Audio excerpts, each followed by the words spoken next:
ang inyong ginatanaw, dili ka pamilya mas winner ka. Pero ang inyong game master ang maghatod sa winner ka experience. Kauban na ang bike na si Stampy, uban ni Medini sa Davao Summerfest Mountain Biking Competition.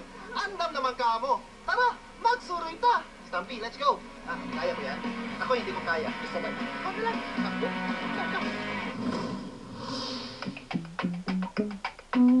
Ilado ang mountain biking both for sports and recreational activity. Ang ginagamit ni nga mountain bike kaya dunay similarities o pagkapareha sa uban pang mga bisikleta. Apan, gidungagan o gibutangan kini og mga features designed to enhance durability and performance para sa mga lisod nga dalan.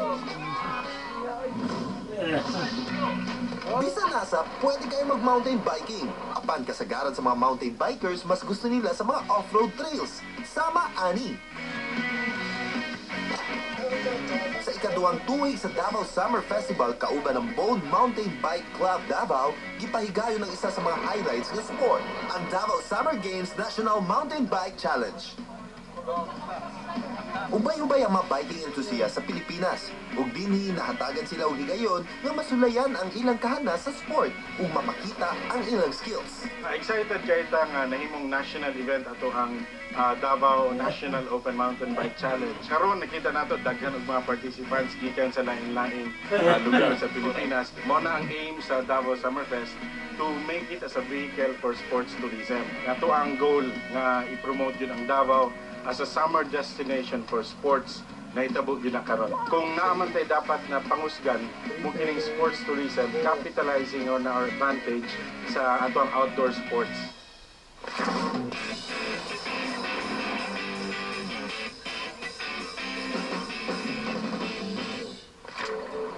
Daghang klaseng mountain biking competition ug ang duha sa ilado niini kay downhill ug cross country.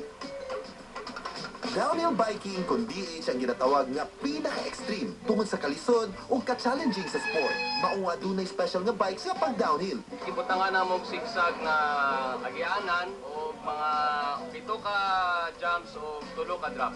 O isa ka pinaling gap jump. Katong sa zigzag na panahog, ang slope ato pila ka degrees? Naato sa 65 degrees ang slope, unya technical kaayo o nasundan to siya sa taas kay nga jump. Wow, murag lingaw gyud kaayo ug dili lang basta-basta ang atong race karon kay gidayuhan gyud ni sa mga top riders dili sa nasod, no? Ug tungod number 1 ang safety sa rider, importante ang mga protective gears and accessories. Ang full face helmet, gamit gid siya kay just in case mag-crash ka, dili gyud maigo ang imong jaw. Ang neck brace, usa sa mga pinaka-importante sa tanan. Gamit ni siya pag-protect sa imong neck o sa back. Kung gamit ng sakto nga sapatos, na-cover yun sa liston para dili mo kaon sa kadina. Ang gagawin, importante ka po. Ay mga tanong nga mo anas ni mong mata, importante yun siya, mga bato. Isang Central Mindanao, andam na! Team Combat, go, go, go! Team Cebu, magsasalita! Davao, tirahe! Andam ng mga bikers, maunang birahi! Down the hill, sikad, sikad, sikad! Sa downhill biking competition, kinahanglan humanon sa mga bikers ang 2.6 kilometers nga race course. Aduna kini combination sa technical, steep terrain, rock garden trail ug dagkong jumps ang race course. Ug bago makaabot sa finish line, kinahanglan nila mulupad sa gap jump. Kinahanglan din nga 100% preparado gyud ka ug ang imong konsentrasyon naa sa kompetisyon. Kini na course designed para sa tanang riders, mapabata man o idaran. Siyempre, proud papasad ko sa akong anak na si Sar nga ni-appeal sa junior category. Importante nga sakto ang pagsikat kung pag-andam sa biker, labi na sa mga taas nga jumps, aron dili madisgrasya, sama ani. Agoy noy, agay.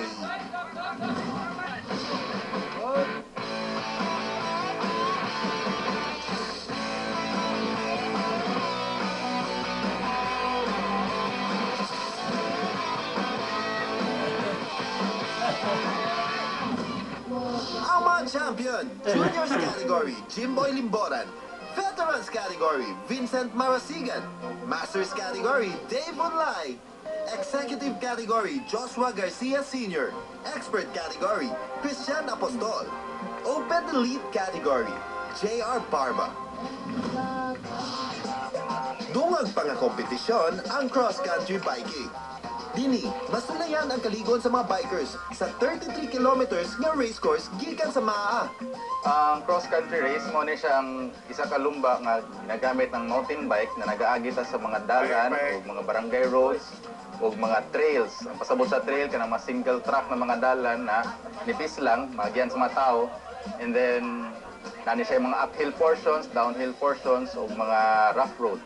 Ang isa po na unique diri sa atong cross-country course, kaya ato apong giagihan ang downhill course na gigamit sa downhill competition. Mao ni siya ang isa sa pinakadako or if not ang pinakadako na cash prize na nahatag sa lumba diri sa Mindanao. Ug trivia lang mga kapamilya ha, ang cross-country o ginatawag nga XC Biking ang nag-inusarang mountain biking competition nga appeal sa Summer Olympic Games.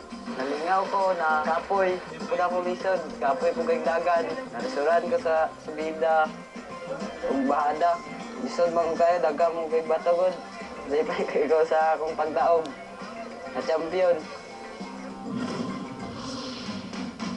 Extreme sports man kumaingon, but if you bike responsibly, self-confidence, healthy lifestyle, stress relief, alternative means of transportation, ang pipila sa mga benepisyo nga atong maangkon.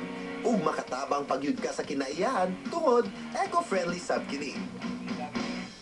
Henyo nga matawag ang mga bikers sa ilang napakitang abilidad. Pero sa nahitabong bike festival, dili lang skill sa sports ang atong nakita. Na-promote ang turismo sa Davao ug Mindanao o nilabaw sad ang panaghinigalaay sa mga riders sa tibuok Pilipinas.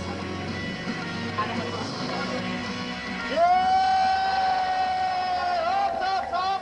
Niabot ang kita dito sa finish line o winner yun ang Davao Summerfest National Mountain Biking Challenge! Maunang sa tanan, nakisikan o nasilubad sa mua. Well, congratulations sa winner! Winner yun ang tanan, dagang salamat. Kini ang inyong game master si Robic para sa Magsuloy na!